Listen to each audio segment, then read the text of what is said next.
Welcome back to The Project, and news today that the Sony cyber hack is bigger and badder than we first thought.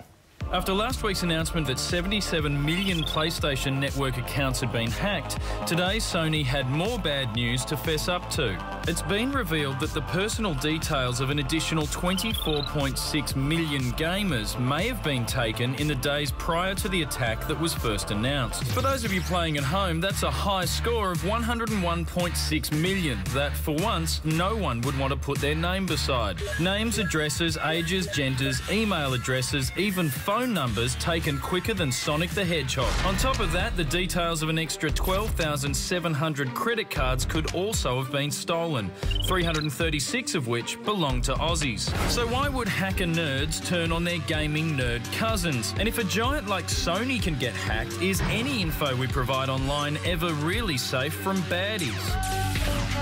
We're joined again by Colin Jacobs, our online guru. Now, if Sony, a giant like Sony, can get hacked, and worse than we previously thought, how can any of us be sure that our personal details are safe when we put them online?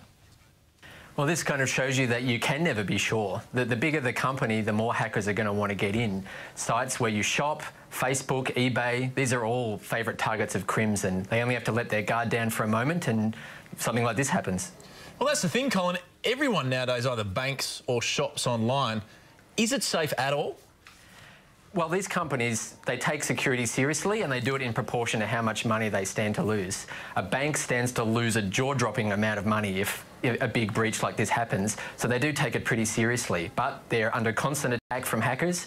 It's kind of an invisible war that's always going on. You can never be sure, but we have to hope that when it happens, it's not you that gets caught.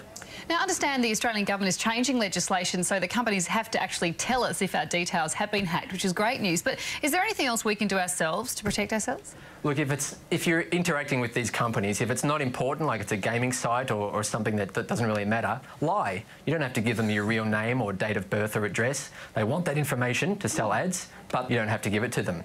So, mate, can I lie about my address and hope that someone else pays my bills for me? Would that be okay?